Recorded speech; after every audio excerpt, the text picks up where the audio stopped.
Circle Empires. Is it worth a buy? Let's read the words of the developer. The Circle Empires universe is made of interconnecting circles, each containing loot to plunder and force to defeat. You are the godlike leader of your tiny kingdom, hungry for power. Use your skills to hunt down increasingly powerful enemies and expand your empire. The game world changes every time you play. No two games are the same, and you can grow pumpkins. There's Stabby and Worthabuy. I know what you're thinking, why am I reviewing something like this? Well, I'll tell you why. It's because I got it for £4.50 from Green Man Game, and it's £5.50 on Steam. It's like a cheap game for people that don't have a lot of money. It's a strategy game, and it's fun. If you don't want to hear the review, switch off. So, now that we've got rid of them, we don't like them, do we? We don't like them. Them people. Why are you reviewing this?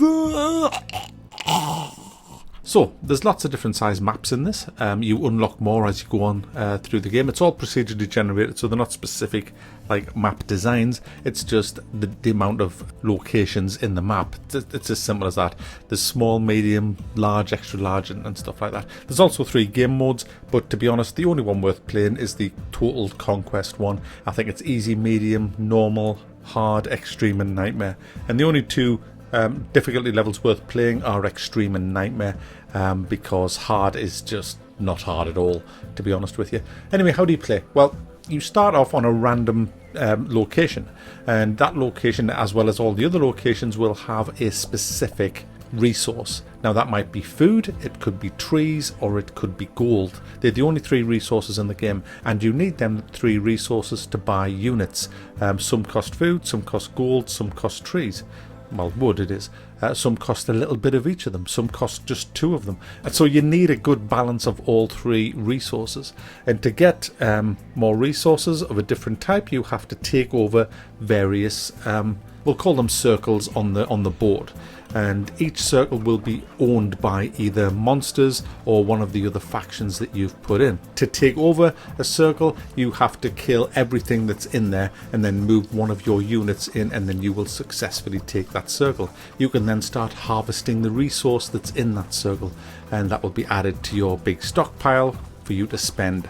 Now, when you buy units and things, it's instant. You can't build buildings like barracks and stuff. The only building you can build is a storehouse and a bank, so there's not really much, building in this game. The enemy, on the other hand, you can build towers as well. Sorry, you can build defensive towers, but the enemies, they have other structures that you don't have, that will respawn guys all the time and fire arrows at you. That is only on extreme difficulty level and nightmare, from what I've gathered. So that's how the game works. It's a big battle for resources, depriving the enemy of theirs and getting them for yourself, and building up a big army. Now, with the army, you can level up your soldiers by keeping them alive in combat, and after a certain amount of kills, they will level up. You can also buy buffs for them in the form of better shield defense, better attack for swords, better attack for arrows, and better attack for fire and things like that. So it's important to be spending a lot of stuff on that as well. So buying healers is a good way of keeping your troops alive, especially during and after a battle, healing them up. And that will allow you to keep leveling them up, and they'll become harder and tougher. But ultimately, you need the big end game monsters, the dragons that just absolutely totally decimate an army with one bloody fireball. It's really, really imbalanced. I think the vampires have just been nerfed, actually, because they were just ridiculous as well. But it's all about the end game monsters. Now, when I say end game, that's probably about half an hour in. These games are very quickly over. They don't take long. I think the longest I've ever done a game is about 45 minutes. As much as it's very basic, it is still very fun to play. It's so fast as well and frantic. I was streaming this last night, and I hardly even had time to talk to the guys in the stream. I had to keep pausing the game just to do that, because it's frantic. You can't kind of rest on your laurels much in this game. You have to keep expanding all the time, and it's fun. It's just it's a simple game. Anybody can play this. You don't have to be some kind of strategy nerd to play this. I mean, there's not a massive amount of strategy in it, to be honest. It's just a fun little, very, very cheap game.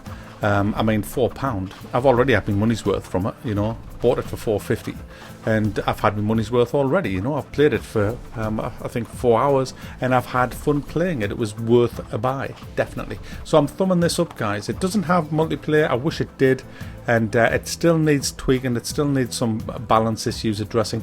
But overall, I have to say it's a fun little game. It's one of them little games that, you know, you can pick up for £4 and you get a few hours fun out of it. It's as simple as that. And that's why I've featured it on the channel, because I don't really feature many of these games, and it's about time I did. So there you go.